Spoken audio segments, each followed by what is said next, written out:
मेरे सामने वाली खिड़की पे एक चांद का। स्वागत है आप सभी का हमारे इस YouTube चैनल ज्ञान स्टडी सेंटर में। तो आज हम बात करने वाले हैं हिंदी के एक भाग व्याकरण में, और उस व्याकरण में बात करने वाले हैं कारक के बारे में। तो चलिए देखते हैं कारक किसे कहते हैं। ठीक, तो पहले देख लेते हैं कारक कहते हैं किसको। तो संज्ञा या सर्वनाम के जिस रूप से वाक्य के अन्य शब्दों के साथ उनका संबंध सूचित हो उसे कारक कहते हैं। यानी कहने का मतलब है कि अगर कोई संज्ञा है, संज्ञा कहने का मतलब जैसे ये राम हो गया, तो राम किसी भी चीज का नाम है, यानी ये एक संज्ञा है।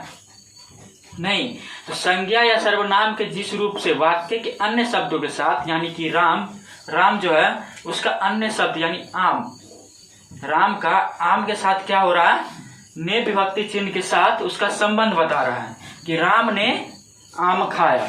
अगर ये विभक्ति चिन्ह नहीं होता तो क्या हो जाता, राम आम खाया। इससे कोई मतलब सही से स्पष्ट नहीं हो रहा है, इसीलिए हम क्या बोल रहे हैं, इसमें अगर हम ने विभक्ति चिन्ह लगा दे तो क्या हो जाएगा, राम ने आम खाया। ठीक है, तो इसमें क्या हो रहा है, इसमें हो जाएगा ये राम कोई काम कर रहा है ना, क्या चीज का काम कर रहा है, खाने का काम कर रहा है, यानी ये हो जाएगा कर्ता। ने यानी कारक है, और आम क्या हो जाएगा, कर्म। आम हो जाएगा कर्म, और खाया क्या है, एक क्रिया है। ठीक है, तो अब चलते हैं आगे। अब इसके बाद कारक जो है, कारक 8 प्रकार का होता है। कितने प्रकार का, 8 प्रकार का होता है। कर्ता होता है, कर्म होता है, करण, संप्रदान, आपादान, संबंध, अधिकरण और संबोधन।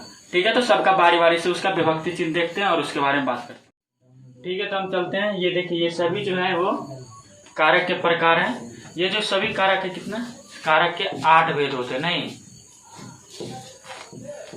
कारक 8 प्रकार के होते हैं। इन सभी का हम बारी बारी से मतलब जानेंगे, ये सभी के मतलब क्या होते हैं। तो ये सबसे पहले ये देख लीजिए कि ये सब जो कर्ता है, कर्म है, करण है, ये सब जो है इसके सामने में जो लिखा हुआ है ने, को, से, को, के लिए, ये सब जो लिखा हुआ है ये सभी का विभक्ति चिन्ह है। यानी कि जो भी वाक्य में ये सब दिखेगा तो हमको पता कर सकते हैं कि हाँ, ये अगर ने लगा रहेगा तो कौन सा कारक हो जाएगा, कर्ता कारक। को लगा रहेगा तो कर्म, से लगा रहेगा तो करण। ऐसे पता कर लेंगे। ठीक, अब देखते हैं कि किस तरीके से पता करेंगे। देखिए, जैसे कि ये क्या है, कर्ता, कर्ता ने, यानी कि जो काम वाम जब करता है, यानी कोई भी इंसान जो काम करता है क्या हो जाता है, वो खुद अपना काम कर रहा है, यानी वो कौन सा कारक हो जाएगा, कर्ता कारक हो जाएगा। जैसे कि राम ने आम खाया, यानी राम क्या किया, आम खाया। किसका, क्या चीज का काम किया, खाने का काम किया। उसमें ने कौन सा कारक हो जाएगा, राम ने आम खाया। इसमें राम कौन, इसमें जो ये ने जो हो जाएगा, ने के साथ जो शब्द लगा हुआ है राम, तो क्या चीज का काम हो जाएगा, कर्ता कारक का। ठीक, तो इसमें कौन सा, ये ने जो हो जाएगा, ये कौन सा कारक हो जाएगा, कर्ता कारक हो जाएगा। राम ने आम खाया।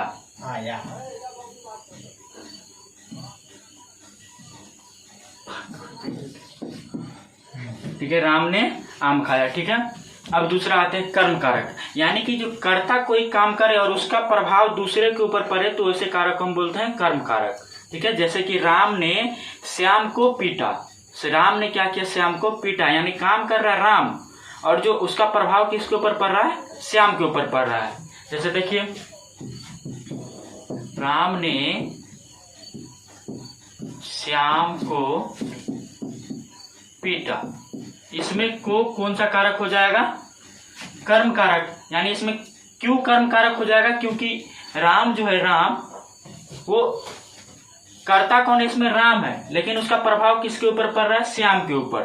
ठीक है, राम क्या चीज का काम कर रहा है, पीटने का काम कर रहा है, उसका प्रभाव किसके ऊपर पड़ रहा है, श्याम के ऊपर। तो इसमें ये को जो विभक्ति चिन्ह है वो हो जाएगा क्या, कर्म कारक हो जाएगा। ठीक है, और इसमें ने जो हो जाएगा वो हो जाएगा कर्ता। ठीक, अब इसके बाद आता है करण कारक। ठीक है, तो एक बात ध्यान दीजिएगा, ये करण और आपादान, करण कारक और आपादान कारक दोनों तो मिल रहा है, करण में भी से और आपादान में भी से है। तो देखिए, ये जो होता है यानी जिसके द्वारा कोई काम किया जाए, या जिसके सहायता से कोई काम किया जाए, जिसके द्वारा या जिसकी सहायता से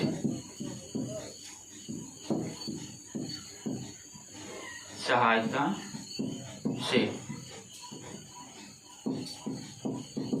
यानी कि करण, यानी ये जो से विभक्ति है, इसमें अगर कोई वाक्य में अगर इस से का उपयोग किया जाएगा तो उसमें कोई भी व्यक्ति जो होगा वो किसी चीज के सहायता से या किसी भी चीज के द्वारा उस काम कर रहा होगा। नहीं, जैसे कि देख लीजिए, राम कलम से लिख रहा है। क्या चीज से लिख रहा है? राम कलम से लिख रहा है। किसका? इसमें क्या चीज का सहायता लिया? लिखने के लिए क्या चीज का सहायता लिया जा रहा है? कलम का। अगर कलम नहीं रहेगा तो फिर वो काम क्या होगा? कभी भी पूरा नहीं हो पाएगा। तो इसमें से कौन सा कारक हो जाएगा? करण कारक। इसमें से कौन सा कारक हो जाएगा? करण कारक हो जाएगा। ठीक है। अब आता है संप्रदान। अब देखिए, संप्रदान में को और कर्म कारक में भी को। तो देखिए, कर्म कारक में क्या होता था कि काम करता कर रहा है और उसका प्रभाव किसी दूसरे में पड़ रहा है। और ये जो संप्रदान कारक है, संप्रदान कारक में क्या होता है कि हम कोई भी काम दूसरे व्यक्ति के लिए करते हैं, दूसरे के लिए करते हैं, या फिर किसी भी चीज के लेन देन के लिए करते हैं, तो हम उसे संप्रदान कारक कहते हैं। क्या बोले अभी हम? या तो किसी भी चीज के लेन देन के बारे में बात करेंगे, या फिर कोई दूसरे के लिए जो काम किया जाएगा उसको हम कौन सा कारक बोलेंगे? संप्रदान कारक। ठीक है। कौन सा कारक बोलेंगे? संप्रदान कारक। जैसे कि देख लीजिए, राम ने श्याम को 10 रुपए दिए। राम ने श्याम को 10 रुपए दिए। ठीक है। इसमें क्या चीज का लेन देन हो रहा है? पैसा का लेन देन हो रहा है। नहीं, किसके किसके साथ? तो राम क्या कर रहा है? श्याम को 10 रुपए दे रहा है। तो इसमें को जो हो जाएगा, क्या हो जाएगा? इसमें को कौन सा कारक हो जाएगा? संप्रदान कारक हो जाएगा। ये वाला कारक संप्रदान कारक हो जाएगा। नहीं, कौन सा कारक हो जाएगा? संप्रदान कारक हो जाएगा। अगर हम ऐसे ही बात करेंगे कि राम ने श्याम के लिए खाने का बंदोबस्त किया। राम ने श्याम के लिए क्या किया? खाने का बंदोबस्त किया। इसमें क्या हो जाएगा? के लिए कौन सा कारक हो जाएगा? संप्रदान कारक हो जाएगा। ठीक है। चलो, तो पहले इसको मिटा लेते हैं।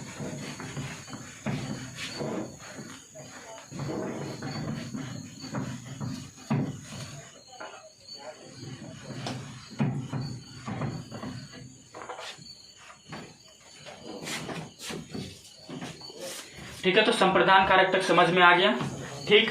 अब आता है आपदान। आपदान में यानी कि किसी भी चीज से, आपदान में क्या होता है कि किसी भी चीज से कोई भी चीज अलग हो रहा है।